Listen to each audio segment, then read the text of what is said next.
Pasniedz te man pašu pārbaudītos piedzīvojumus īsu padomu veidā. Sagatavošanās uz mīlestību. Ja tu, mīļo skatītāji, nopietni nolēmi samīlēties, tad pa priekš mierīgi apsver šīs soļa sekas. Iesācējiem jāsaka, lai tie ietiepīgi neturās pie dažādām ārējām iezīmēm, kuras tiem iepatikušās. Cik daudz gaišu mātu un cilāca.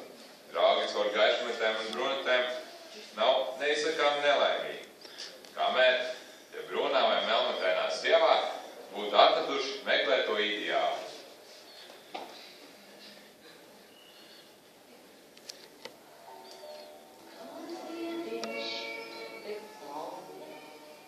Silta sirds un rokas darbi ir daudz vērtīgāk nekā ārējais izskats.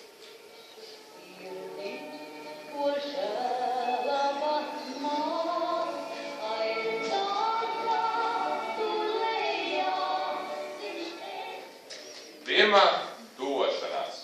Pilsētā, kur bieži viens otru nepazīst, tuvošanās grūta lieta, un prasas no vīrieša daudz viltības un apģērbības. Vislabākā izdevība priekš pirmās tuvošanās iznāk pārstaigājoties.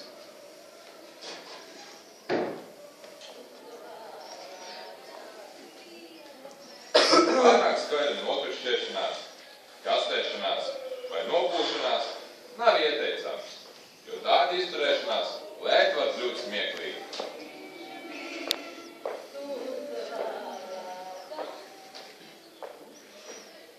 Uz laukiem saimniekdēli un kalpu puiši izraudzīsies priekš pirmās tuvošanās tirgus bičkas un dažāds cits izrīkojums. Ieteicamā vieta ir baznīcas priekšnā, kad ērģelnieks spēlē izvadīšanas gabalu. Tas jaunieks, kas pietrocās izredzētai klāt un uzgrūžās tā ir kā netīšām virsū. Tad viņš notīkst jau ar un saka. Atvainojiet, ļaudis tik nejauki. Un ar to sarunāšanās ievadīta.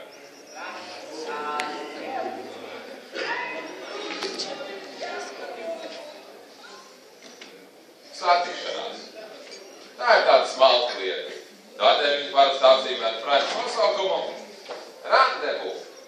Zemnieku mājās puišu un meitu parastā satikšanās vieta ir klētiņā, kur meitas pavasariem mēdz gulēt.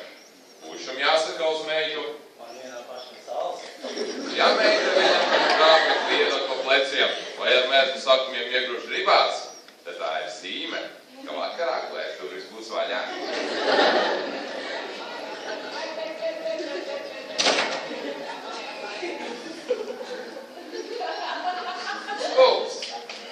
Uz laukiem parasti ir diktas un plaukšķošas bučas. Kad meita buču saņēmusi, tad viņa iesaucās. Ak, tu pagāns tāds! Un dar tā, it kā lūpas gribētu noslaucīt. Puisis pie tam satver viņas rokas un saka. Nav jau tik traki.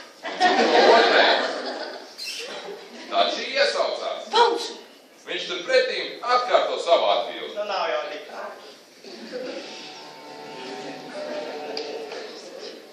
Pilsētnieks klubstam jābūt bez trošņa. Pilsētās tiek lietot arī roku bučošana. Delnas pusē pirms pogām arvien atrodas maza plika vietiņa, uz kuras notiek brīdī var uzgrūst pa bučiņai. Ja jaunums klubs ir apjuse, tad tai drusku jāapkāpjās un jāsauc. Bet kā jums, ko jūs darāt? Vīrietis pēc tam satver viņas abas rokas un čuks. Mana vienīgā. Jaunava atbild pārmetošā balsī. Cik ļauts jūs esat?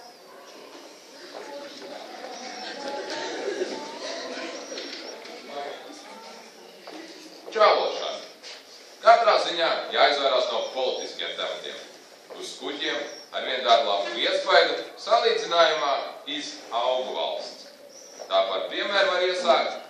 Jūs esat kā pulkoši. Vispār jārunā tikai par savām jūtām. Jāstāsta, ka pastāvīgi par viņiem domājot un naktīs bieži par viņu sapņojot. Ja sarunās iestājās klusums un vīrietis nekā vairs nezina, ko sacīt, tas sagrāb izredzētās rokas, lai spiestās pie krūts un atkārto. Mana vienīgā. Mana vienīgā.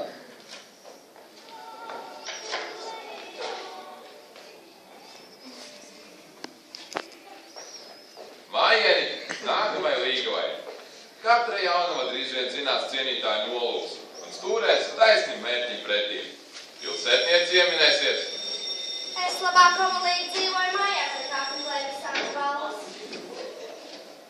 Ja cienītājs jau nāk mājā, tad jānoīrē šujamā mašīna un jāstāsta, ka visas kleitas pašas taisītas.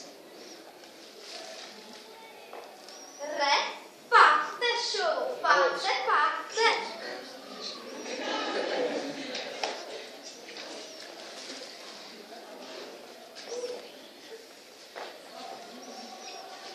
Lauku meitas pret stāvoklī pārvedina svētdienās savu pūru, lai puisis redz, cik daudz audeklu, paķu un deķu uzceptējai ir.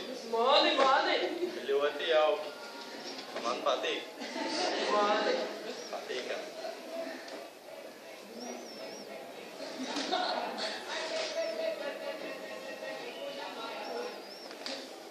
Tā mēs laimīgo pāri no jūta pirmās pamošanās esam aizveduši gandrīz līdz pašam altāram. Tur iesākās laulība, un tādēļ par mīlestību tālāk nav ko mācīt.